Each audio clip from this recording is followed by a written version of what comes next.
ГСП онлайн. Городские новости сейчас.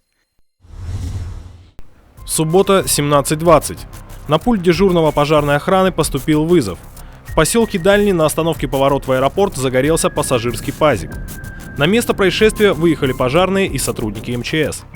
Огнеборцы в считанные минуты потушили возгорание, но автобус успел выгореть полностью и восстановлению не подлежит.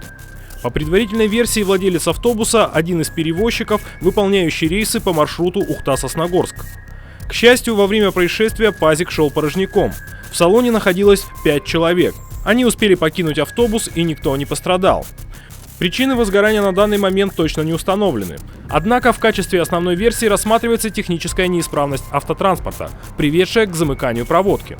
Подробности происшествия станут известны в ближайшее время, когда будут проведены все необходимые экспертизы.